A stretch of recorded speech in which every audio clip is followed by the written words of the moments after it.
Alors,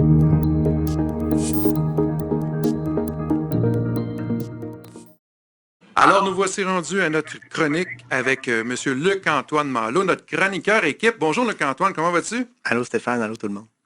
Écoute, Luc-Antoine, écoute.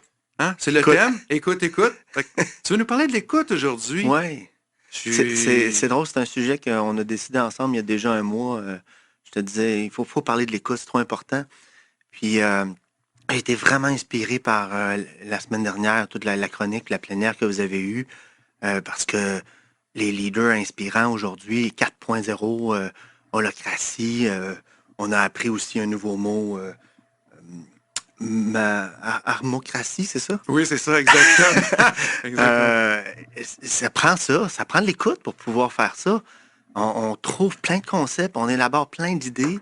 On parle d'harmoniser les équipes, on parle de faire confiance, on parle Mais à la base, le leader, il fait quoi? Le leader, il fait quoi?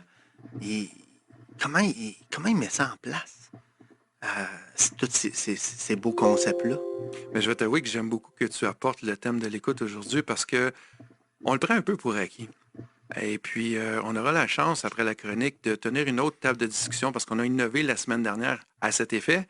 Donc, on a Chantal Demers qui est déjà arrivée en studio avec nous, donc on va regarder ça ensemble. Mais, Luc-Antoine, on prend pour acquis l'écoute, c'est tellement important, mais je pense qu'il y a des biais à l'écoute. Tu m'expliquais qu'il y a des pièges. Oui, plein. En fait, j'étais avec Toscane Accompagnement il y a quelques semaines, puis on se disait, t'as-tu passé ton cours d'écoute, toi, à l'université? Écoute 101, écoute 201, écoute 301, ça n'existe pas, hein? Non, pas vraiment. Quand on parle, on répond à des questions plus qu'on est présent à l'autre. Alors, il y a un paquet de pièges qui fait en sorte que quand on est dans une relation, ben, ça se peut que pendant que tu me parles, je suis en train de penser à mes affaires. Écoute, je vais t'avouer, là, bien humblement devant tout le monde, ça m'arrive. C'est sûr, ça nous arrive tous. Moi, comme leader, là, je t'accueille dans mon bureau, là, mais j'ai un plan. J'ai un plan quand tu me parles, fait que je regarde juste comment je vais placer mon plan. Ça me fait penser à Bergerin, ça. On va... Faudrait pas rentrer dans ça parce que là, on va... Marc Bergevin, si tu l'avais pas reconnu. Oui, j'avais compris. L'écoute sur la glace. Hein? Oui. Quand t'es avec moi, ça se peut que je t'écoute, puis ça se peut qu'à un moment donné, mais ce que tu racontes, ça vient me bousculer. Ça me fait penser à quelque chose. Puis là, ben, je continue à être là, puis mes yeux te regardent, mais il y a un flou entre toi et moi. Puis ma tête est partie complètement ailleurs, puis là, je suis plus en train de t'écouter. Je suis en train de revivre l'expérience que tu as déclenchée en moi par tes propos. Puis je pense que je t'écoute parce que je fais référence à mon expérience à moi, mais je suis pas en train de t'écouter dans ton expérience. Puis pour lancer signal à l'autre, on fait des On n'écoute pas vraiment. Oui, de façon inconsciente. Je pourrais en parler à Marie Lavigne. Elle pourrait te raconter ça. Oui, mais on est comme ça.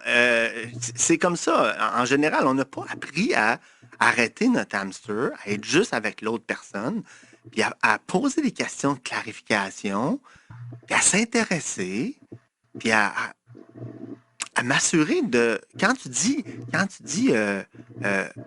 holacratie, qu'est-ce que tu veux dire? Ça veut dire quoi pour toi? C'est un concept, ça. Quand tu dis respect, ça veut dire quoi pour soi? Moi, je vois pas ça. Le respect, je l'ai pas vu marcher sur la rue. Je le vois des fois dans les relations entre les gens, la façon dont ils se regardent. Je vois des gestes qui sont posés comme je t'ouvre la porte, je suis présent à toi. Je vois des gestes qu'on dit ça, c'est du respect. Ou ça, c'est pas du respect. Mais quand on se parle, quand je suis avec toi, les mots que tu utilises, est-ce qu'on a la même référence? Impossible. Je vous le dis, c'est impossible. Donc, Luc-Antoine, écouter véritablement dans un contexte 2020 où tout va vite, Mm-hmm. quel beau défi. Est-ce vraiment possible? Ben oui, je pense que oui. Mais en même temps, il faut aussi être humble par rapport à notre écoute. On n'a pas appris ça. Les leaders n'ont pas appris ça. Leur recette qui a marché dans le début de leur entreprise, de la croissance de leur entreprise, ben, ils l'ont bâti dans leur tête, ils l'ont bâti avec les gens autour d'eux autres. Ils ont déjà une recette gagnante. Changer ça parce qu'il y a un nouveau concept, une nouvelle façon de faire, ça me demande un travail sur moi. Ça me demande un travail de réflexion. Ça me demande de m'arrêter. Ça demande d'arrêter mon hamster. C'est celui qui n'arrête pas de dire si, il fait ça, oui, mais c'est comme ça devrait être comme ça. Puis... Luc-Antoine, j'ai l'impression que c'est tellement un automatisme. Comment on fait ça pour arrêter son hamster? Là, je suis en réunion, puis il se passe toutes sortes de choses, puis là, je dois arrêter mon hamster, puis j'ai 2-3 personnes qui me parlent en même temps, ou à peu près, un après l'autre, bing, bing, bing. Comment on fait ça, Luc-Antoine, arrêter notre hamster, puis être disposé totalement à écouter l'autre? Je n'ai pas de recette miracle. Mais la première chose, c'est est-ce que c'est important pour moi de me mettre à l'écoute? Est-ce que c'est important pour moi le moment que je vais passer avec toi pour vraiment prendre le temps de t'écouter? Si c'est pas important, c'est sûr que je ne serai pas avec toi. Je vais être avec moi. S'il n'y a pas quelque chose que je considère là de magique qui peut se passer, je ne l'aurai pas. Ça veut dire que la progression dans une habileté comme l'écoute, c'est un choix. Je pense que oui. C'est un choix. On choisit d'être présent à l'autre, d'écouter. Oui. Peu importe les circonstances, les moments et tout ça. Oui. On choisit de se donner le temps aussi. Oui, ça, c'est un grand défi. Si on se donne... Moi, j'ai écrit en 2007 comment savoir innover en équipe. Puis déjà, depuis 2007, je dis ralentir pour aller plus vite. On veut mettre en place des organisations apprenantes, on veut mettre en place, on veut faire rayonner le talent des gens, puis on les écoute pas. J'étais avec un leader il n'y a pas si longtemps, puis il me dit, je continue avec mes emails, là, mais vas-y, raconte-moi ton affaire, je t'écoute. C'est pas grave, là, moi je suis le consultant externe, mais on l'a repris comme exemple, parce qu'il fait ça des fois avec sa gang, tu sais. Ben là, on l'a travaillé, puis on a compris ensemble qu'est-ce que ça faisait. Il ne prenait pas le temps. Ben oui, je comprends. On est tous débordés. Mais qu'est-ce que ça occasionne après? Comment ces gens-là réagissent si on ne prend pas le temps d'écouter? Ben là, ils ne sont pas en sécurité, ils ne sentent pas qu'ils ont de l'autonomie, ils ne sont pas avec nous autres, ils ne sont pas dans la relation. Clarifier. Qu'est-ce que tu es en train de dire? Qu'est-ce que tu veux dire par ce mot-là? Je veux vraiment prendre le temps de clarifier, de comparer mes références aux tiennes. Puis je vais te dire, voici ce que je comprends. Souvent, une conversation, ça finit par, t'as bien compris? Oui, oh oui. Et là, t'es sûr qu'on n'a pas compris personne. Là. Mais ça veut dire que, première chose à faire, Luc-Antoine, si on fait référence à ton livre que tu as cité, Savoir innover en équipe, ben, c'est de se donner du temps, c'est de ralentir, c'est de choisir d'être disponible pour écouter l'autre, entendre l'autre. Donc, ça demande énormément de discipline. Ça demande d'être conscient puis de trouver ça important. Ensuite, si je peux me permettre, oui. Qu'est-ce que ça me fait? Là, après, ce que tu me dis, là, je vais l'accueillir. Ben, pendant, je l'accueille, mais là, je peux prendre conscience de ce que tu es en train de me dire à un autre niveau que celui que les interprétations que j'en faisais au départ. Et c'est là qu'on commence à faire des vraies découvertes en termes d'écoute. C'est là que je commence à dire, waouh, c'est vraiment intéressant ce qu'il me dit. Je ne l'avais jamais entendu de même. Je ne l'avais jamais vu de même. C'est pas comme ça que je croyais. Alors, il me disait ça, mais c'était autre chose que je mettais dans ma tête. Wow! Et là, on commence à potentiellement reconnaître l'autre pour son unicité, reconnaître l'autre pour son talent, reconnaître l'autre pour ce qu'il a apporté à mon organisation, apporté à mon équipe. Et là, j'accepte. Ça me permet d'aller plus loin. Et quand on commence à écouter comme ça, il y a des chances, puis là, je vais mettre en garde les gens, il y a des chances qu'on devienne addict. Parce qu'on entend des choses qui sont dites, mais on entend des choses qui ne sont pas nommées, puis on comprend vraiment l'autre. Il y a des chances. Et là, c'est là qu'on commence à grandir. C'est là qu'on commence à évoluer, à amener nos organisations plus loin. Donc, le lien que tu fais, Luc-Antoine, c'est que les beaux concepts de l'entreprise libérée, l'holocratie, les équipes autonomes, comment on l'appelle? L'armocratie. L'armocratie. Et une recherche là-dessus, Donc, Donc, intéressant. et ce qui s'en vient, on a André Coupet qui va nous parler de l'entreprise progressiste. Oui. Donc ça Oui, s'en vient j'adore. aussi. Oui. Donc, tous ces concepts-là peuvent vivre à condition qu'on soit disponible à soi et disponible aux autres. S'écouter puis écouter l'autre. Je pense que c'est un bon pas, en tout cas. Je pense que c'est un vrai bon pas. Puis quand les gens, que les leaders que j'accompagne me parlent qu'ils veulent aller dans ces directions-là, mais ça fait partie des thèmes qu'on aborde. Ça fait partie des choses qu'on travaille ensemble. Comment lui va se mettre à l'écoute de lui, à l'écoute de l'autre, en présence à l'autre. Ça part du leader. Tu le disais la semaine dernière, je le dis dans ma conférence Comment faire exceller son équipe. Ça part du leader. Si le leader n'est pas à l'écoute, il ne pourra pas créer le climat qu'il veut créer dans son organisation. Les gens ne vont pas écouter s'ils ne se sentent pas écoutés. Ils vont devoir s'écouter. Donc, vous êtes avec Luc-Antoine Malo à sa chronique Équipe, ici à Planète Business. On s'arrête quelques instants, Luc-Antoine, si tu veux bien, pour permettre à la station de s'identifier. Et par après, on revient avec toi, Chantal Demers et moi-même, et on tiendra une table de discussion sur ce fameux sujet de l'importance de l'écoute. Et chers auditeurs, vous aurez compris qu'on va aller beaucoup plus large que ça. Donc, restez des nôtres. On est de retour dans quelques instants. Jusqu'à 13h au FM 103.3, vous écoutez Planète Business avec Stéphane Slogard. Alors, nous étions avec Luc-Antoine Malo, qui est toujours avec nous, et c'était sa chronique sur l'importance de l'écoute. On a Chantal Demers, bonjour, qui se joint à nous à l'instant. Bonjour, Chantal. Allô? Bonjour, Chantal. Pour ceux qui le savent, c'est notre chroniqueuse transformation. 3 semaines en ligne. My God, on est chanceux que tu sois là avec nous. Donc, nous voici rendus à notre table de discussion. On a innové la semaine dernière en faisant un échange entre nous. Donc, Luc-Antoine Malo de l'entreprise Lamco, Chantal Demers et moi-même, on va aller un petit peu plus loin. Luc-Antoine, l'importance de l'écoute, tu laissais sous-entendre, tout juste avant qu'on laisse la station s'identifier, qu'il y a d'autres habiletés nécessaires pour favoriser la synergie dans les équipes. Oui. Tu fais référence à quoi? Ben là, il y a plusieurs affaires, mais disons que si on reste dans le domaine de la relation puis de l'écoute, Oui.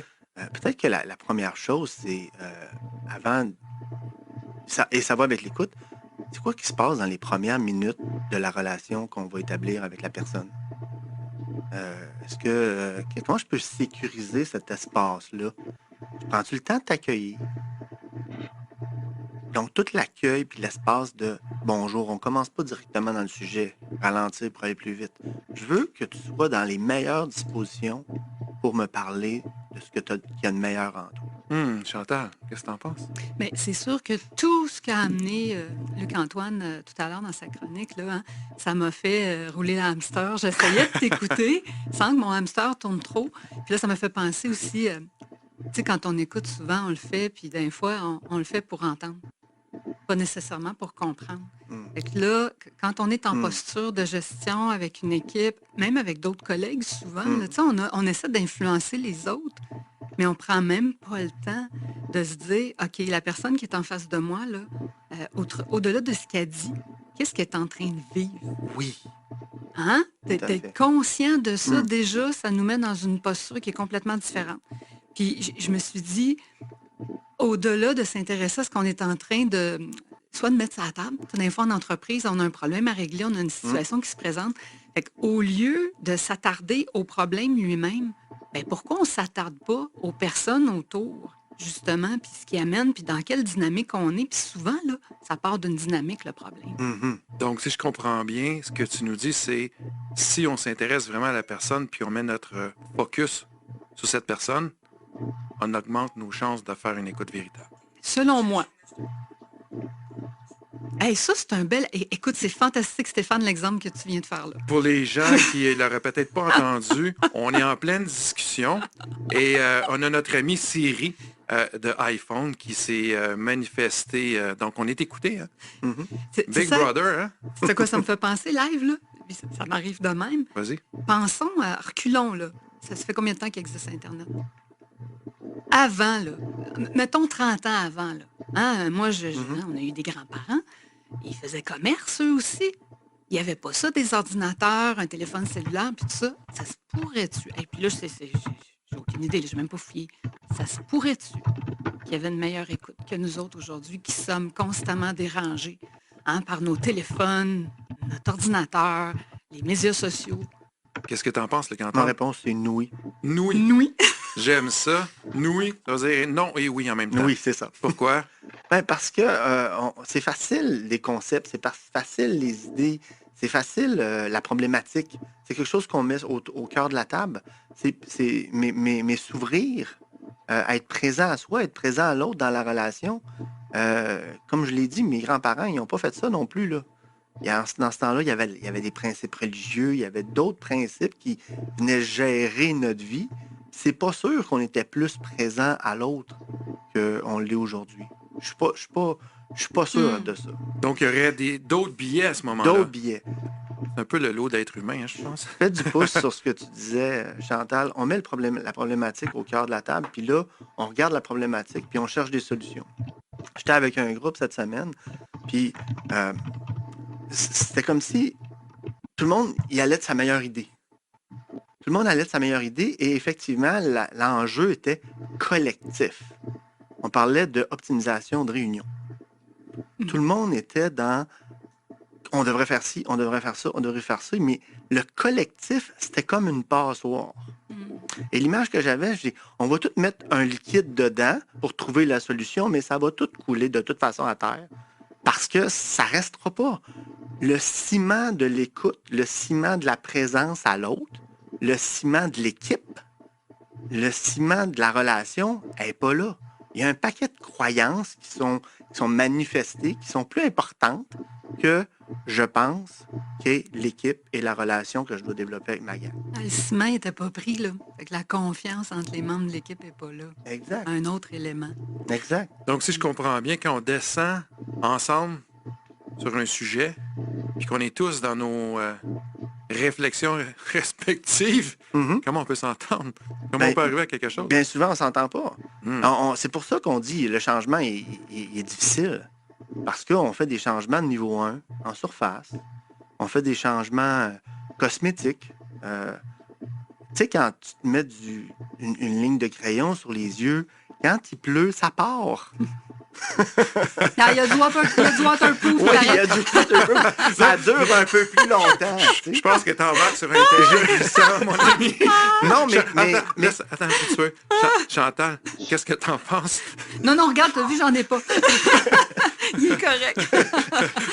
Ce que je veux apporter, c'est que le ciment, il va prendre dans la confiance qu'on va bâtir ensemble, puis dans la vision qu'on va se créer, dans la façon dont on va douter de nos communications pour mieux se questionner puis avancer ensemble et non essayer juste de dire « Voici ce que je te dis, j'ai raison, c'est la bonne affaire, il faut faire ça. » Luc-Antoine et Chantal Demers, je sais que vous travaillez avec différentes équipes.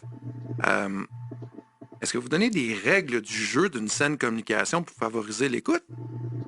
Oh my God!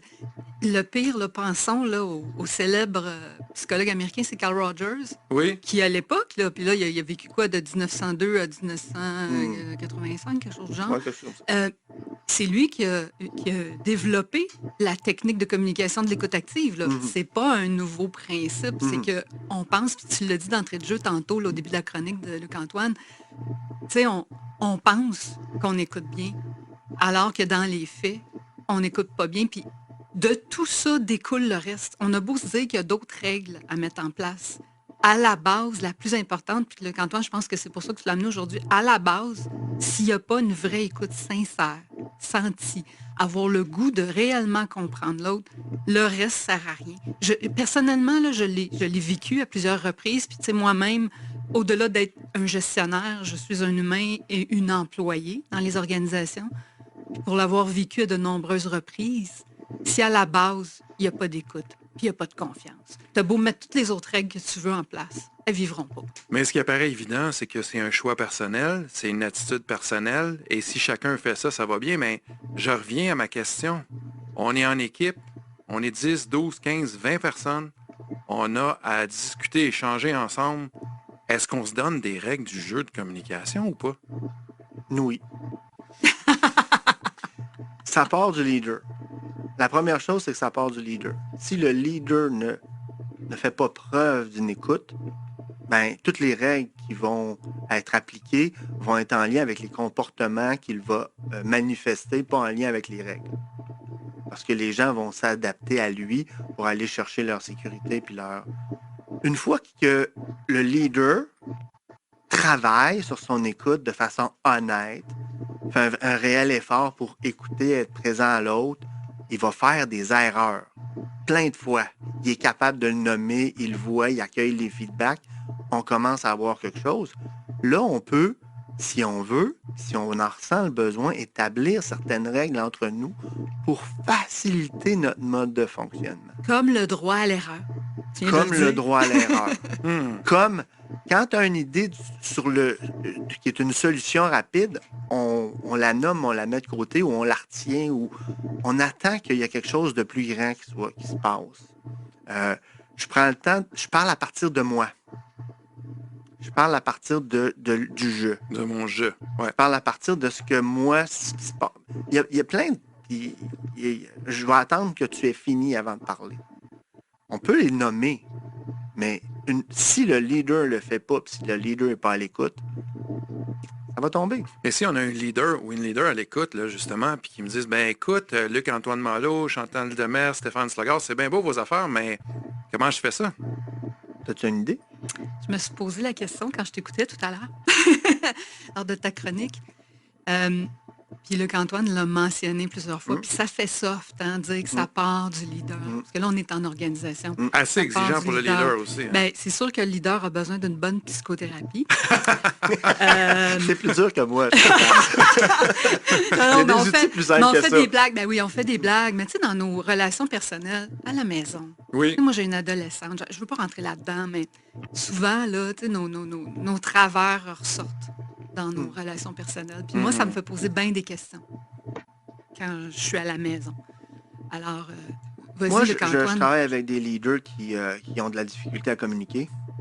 Puis avant que je commençais avec eux autres, je travaille toujours avec est-ce que ça t'intéresse? Est-ce que tu veux? Est-ce que tu es prête à faire un réel effort? Tu vas chercher l'adhésion, dans le fond. Ben, c'est parce que si on n'a pas cette relation-là, parce que moi, je vais te parler, là. Je vais te mettre le miroir en face, le miroir puis le dictaphone. Là. Je vais te réentendre. Puis on va aussi trouver des formules qui vont te permettre d'écouter, puis on va aussi trouver des formules qui vont te permettre de mieux communiquer. Mais si, à la base, tu n'as pas cette volonté-là, ça se peut que tu me trouves agressant. Mais ça se fait en phase préalable. Ben, vous voyez, les amis, plus que je vous écoute attentivement, plus ce qui monte en moi, c'est la notion d'engagement envers soi et envers l'autre pour favoriser une saine communication. Puis ça aussi, c'est exigeant parce que ça demande vraiment un choix conscient et d'avancer vers l'atteinte commune, c'est-à-dire de s'écouter mutuellement. Et c'est une discipline. Et c'est une discipline. Engagement dont tu parles. Alors, Luc-Antoine, un dernier mot, tu allais dire quelque chose? Et on va faire des erreurs. Et on va se tromper. Et ça ne marchera pas tout le temps. J'étais pourri hier avec mon fils. Il nous en parlait ce matin, d'ailleurs. Mais dans 90% du temps, ça marche. Puis quand ça ne marche pas, je suis capable de le reconnaître. Puis on avance. Alors, c'était la table de discussion avec Luc-Antoine Malo de l'entreprise Lamco, Chantal Demers, notre chroniqueuse transformation. Je vous invite à réécouter cette merveilleuse discussion qu'on vient de tenir ensemble sur planetbusiness.ca.